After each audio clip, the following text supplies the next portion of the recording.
A lot of these games in these bad weather situations have to be played. Some of them on getaway day, travel day. You brought this up. Like, the Yankees are only going to play the Padres these 3 games in New York, and then they're going to play them 3 games in San Diego. That's it. You play them 6 games. This is because of the odd scheduling things that the playing less division games so we could play more of these interleague games has created. And, instead of playing 19 games where the Yankees play the Red Sox, coming up next week, we're going to be playing the Mets. We want to play the Padres. Yankees want to play the Dodgers and recreate 1977. All of these kind of things that the commissioner loves. You can't bring back the Padres if one of these games gets canceled and rescheduled. It's very difficult to fly 3,000 miles to play one game to make up that game at the end of the season. So a lot of these kind of awkward moments are happening with the weather. It's because we can't make them up. And that's the stupidity of the scheduling a lot of times right now in Major League Baseball, because we've Mickey Moused so much with the scheduling. We don't have the division games, which we want to see, but we have so many of these interleague games, which, again, some of them are starting at 1 o'clock in the afternoon on a Tuesday because we don't want to go against the NHL and the NBA playoffs. We didn't want to go against the NFL draft. I mean, certain stuff like that, it really irks me.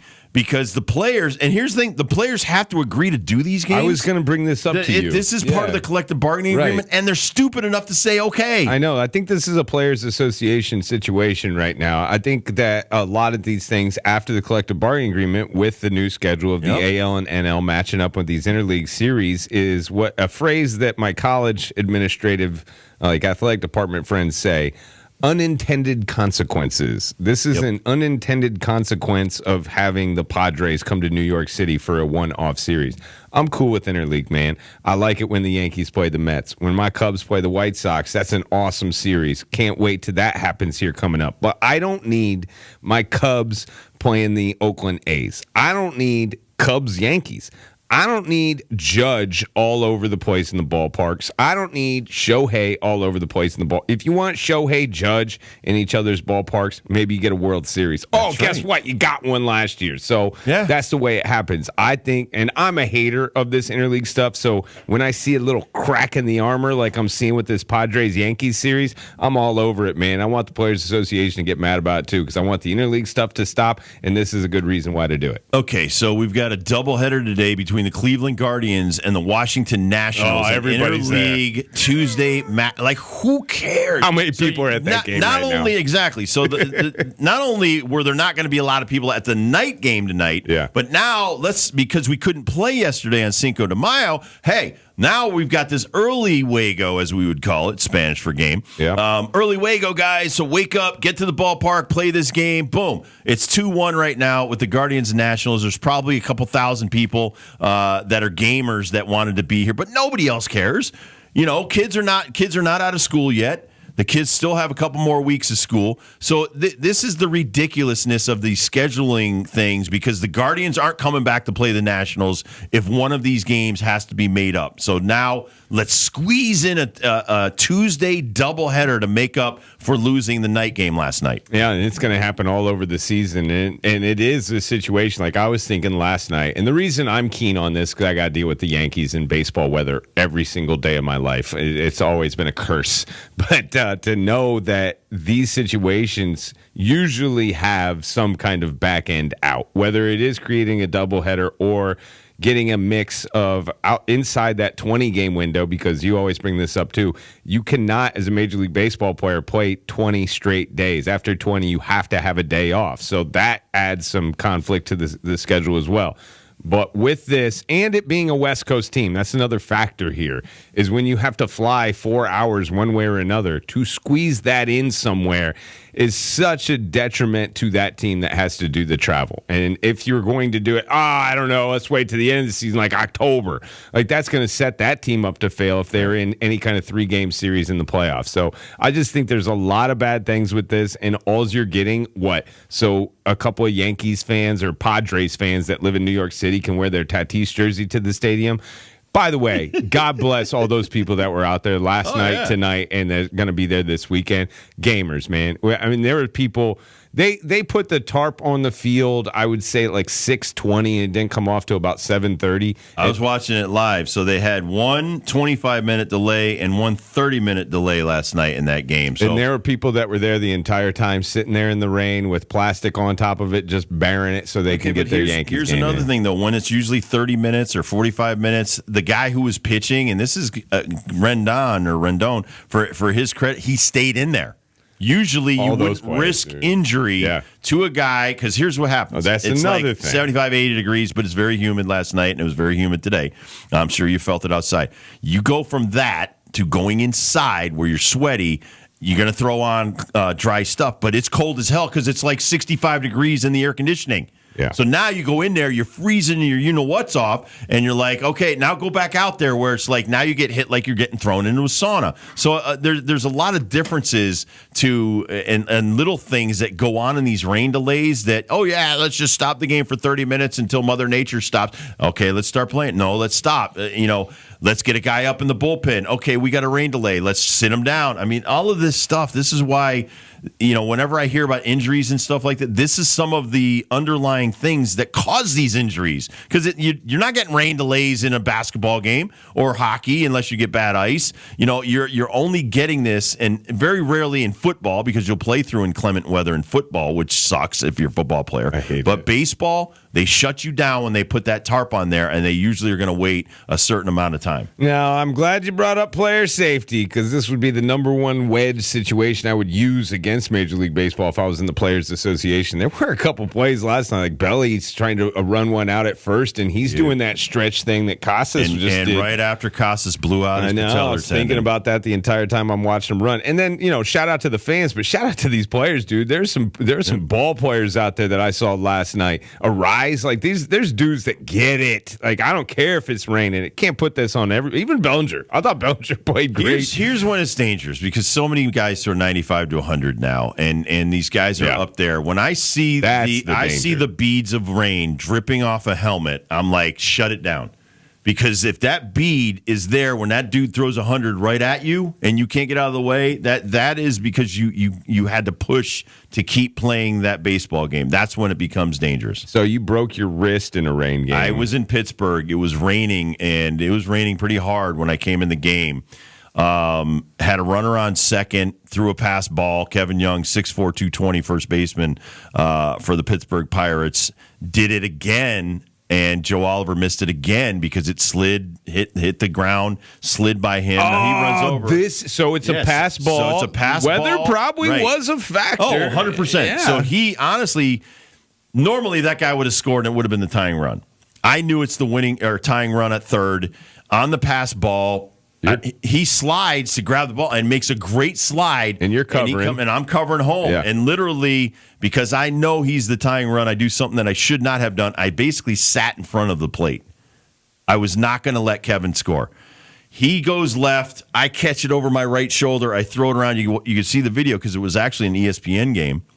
And you could see his shin just shatter my arm. I did hold on to the ball. He Nice. was out. We ended up winning the game, Hell but I yeah. was out for 5 weeks because I had to have surgery. Hell no, and you put can't a go- steel plate in yeah, there. can't go to the airport anymore.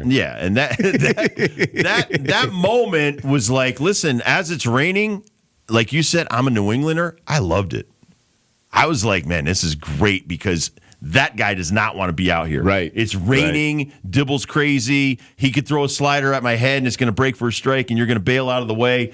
That day, I just happened to be short hopping Joe and put the guy from second on third to home, and ended up getting a broken arm because of it. I thought Diaz put a hell of a tag on Judge last night. Judge doesn't get thrown out at home much. And No. needed to unhitch that wagon a little bit sooner on the base running, but great tag. You got to Just go back. popped him You right got in the to chest. go back and see the kid in Atlanta that broke his arm. Yeah, I don't want to. Dude. How do you still have stadiums that are this bad? And to bring up what Kevin Kernan talked about, I wanted to bring this up. But, we only have 15 minutes with our guests.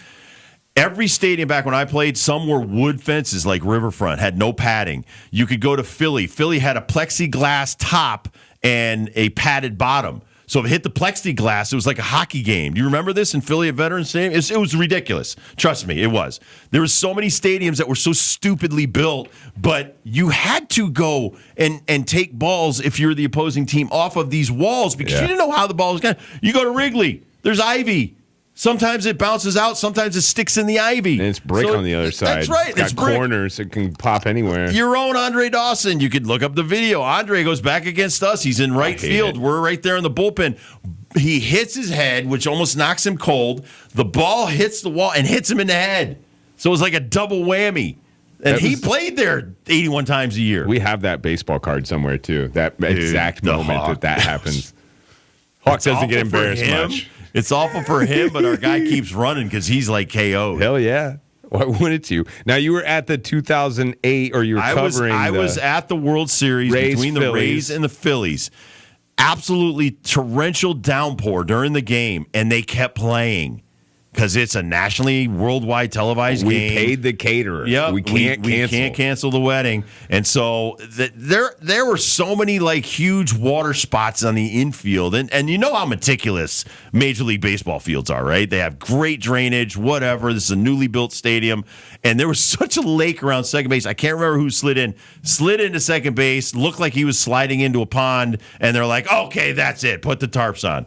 I'm like, oh, now you're going to cancel the game? So then they postponed the game, went like 2 days of rain before they brought back and started playing the World Series again. What about Denver? Denver always has weird weather beginning and the end of the season. 2009 NLDS, Phillies, Rockies. It was 35 degrees at the first pitch. I don't want to play.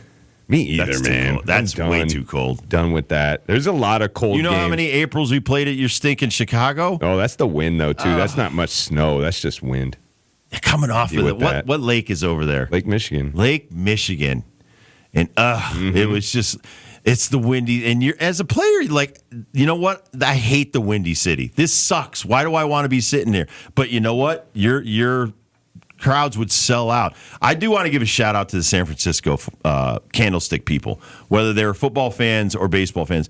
There was a 20,000 people that used to get pins for sticking through the ridiculously cold nights there. Good for them. And they would be like, here's your reward. You know what? And you'd see them. They're all blanketed up. They've got on their hoodies and their face masks. And we're like, yeah, if they could sit here and watch this stuff, we got to play these games.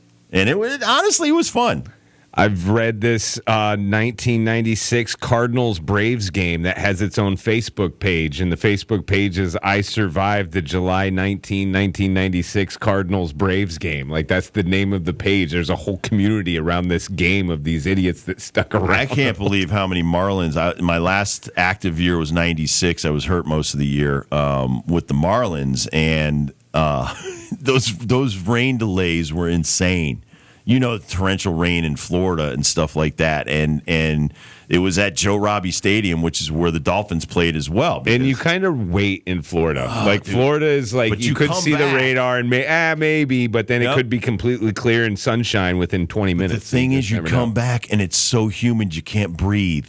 And it's like, but the best part about whether it was, we called it Hotlanta or Miami, was you got loose on 5 pitches or less. So there was a silver lining, was that staying loose, sweating, and not getting injured as much in those conditions actually was pretty cool. We'll see how it goes tonight, and not just New York, just across baseball. Fenway's going to deal with it tonight. We'll see. I feel it's unfortunate. I mean, a lot of these guys, and here's the thing: a lot of these players deserve better, and you hate to see, even when Bryce Harper blew his knee out on the wet base. We are 145 years into the sport. We haven't designed bases better. We haven't like no sweat bases or something I could throw on the base to make it a little bit stickier. We haven't, we have Diamond Dry, but you know what Diamond Dry really is? It's kitty litter. Mm-hmm.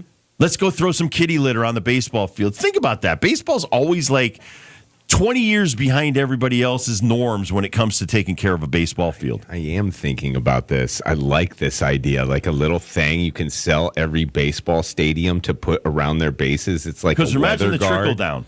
Imagine the trickle down. So kids that get injured that shouldn't get injured, it's because it hasn't been invented yet. Exactly. And it hasn't trickled down to high school, college, high school, and then to your junior high school kids in their safety. We got to go to Shark Tank. I feel like the margins on this are really good. Dude, I just played lacrosse in Brookfield, or watched my daughter play, and they had two of the most gorgeous turf fields I've ever seen side by side. Yeah.